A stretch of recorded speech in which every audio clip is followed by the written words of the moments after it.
News లక్ష సంకల్ప trust ఆధ్వర్యంలో 2000 మందికి నీలోఫర్ హాస్పిటల్లో ఉచిత అన్నప్రసాద కార్యక్రమం నిర్వహించారు.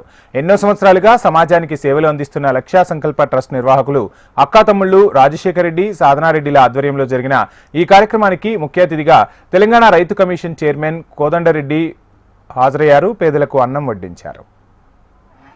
నీలోఫర్ హాస్పిటల్లో ప్రసవించిన తల్లులు బిడ్డలు క్షేమంగా ఉన్నారు. కార్పొరేట్ హాస్పిటళ్లలో ఎవరైనా చేరి అక్కడ కాని కేసులు కూడా నీలోఫర్కి వస్తాయి. ఇంత ప్రఖ్యాతి కలిగిన నీలోఫర్ హాస్పిటల్ ఇది. ఇక్కడ అంత గ్రామాల నుంచి వచ్చే నిరుపేదలైన పేషెంట్లు అంతా ఇక్కడికి వస్తారు. వాళ్లకు సేవ చేయడానికి వాళ్ళ కుటుంబీకులు వస్తారు. వీళ్ళు ఒక ట్రస్ట్ పేరు మీద చాలా కాలం నుంచి అన్నదానం చేస్తున్నారు. నీలోఫర్ హాస్పిటల్ దగ్గర ఈ రోజు చేయాలని, లాంఛనంగా ఇక్కడ ప్రారంభించాలనే అభిప్రాయంతో ఇక్కడ ఈ రోజు మొదలు పెట్టిండ్రు. అన్నదానము అన్నిటికంటే గొప్ప దానం. ఇది నిజంగా డబ్బున్న వాళ్ళకు కూడా అది సాధ్యమయ్యే పని కాదు. కానీ ఈ పనిని వీళ్ళిద్దరు కూడా, తమ్ముడు అక్క ఇద్దరు కూడా కలిసి కార్యక్రమం చేస్తున్నారు. మీడియా ద్వారా అమ్మ మీరు చేసే కార్యక్రమం పేదవాళ్లకు మంచి పని చేస్తున్నారు.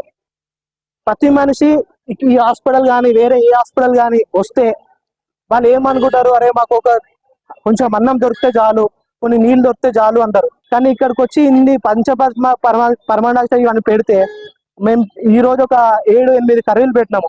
వాడు ప్రతి ఒక్కడు అనుకుంటాడు, అరే మేము ఇది తింటే బాగుంటది కదా, ఇవన్నీ మాకు ఉంటే బాగుంటది కదా.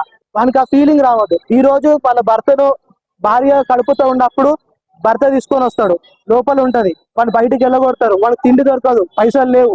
ఇలా చేస్తే వాడికి అది గుర్తు రాదు, ఆ థాట్ అనేది రాదు, అది ఎందుకు ఈ బతుకు అనే అర్థం రాదు. సో వాడు ఈ రోజు ఇక్కడ తినేసి మళ్ళీ రేపు ఇంత పార్సల్ తీసుకొని భార్యకు తినిపిస్తాడు. 2 ప్రాణాలు జీవం రాబోతున్న తనకు కూడా బాగుంటదని చెప్పేసి ఈ కార్యక్రమంలో 6 సంవత్సరాల నుంచి చేయడం జరిగింది. ఉస్మానియా దగ్గర చాలా దగ్గర చేయడం జరుగుతుంది. ఇంకోటి మనుషులకే కాదు, కుక్కలకు కూడా, ఆవులకు కూడా, దాంతో పాటు మూగజీవుల వారన్నిటికీ, ఆర్ఫనేజెస్ కి, ఆర్ఫనేజ్ లో చిన్న పిల్లలు ఉంటారు, వాళ్ళకి 12 సంవత్సరాలు దాటినాక వాళ్ళకి పీరియడ్స్ వస్తాయి. వాళ్ళకి ఒక శానిటరీ ప్యాడ్స్ కూడా దొరకవు సరిగ్గా. వాళ్ళకి ఆ శానిటరీ ప్యాడ్స్ కూడా మేము ప్రొవైడ్ చేయడం జరుగుతుంది. ప్రతి మనిషి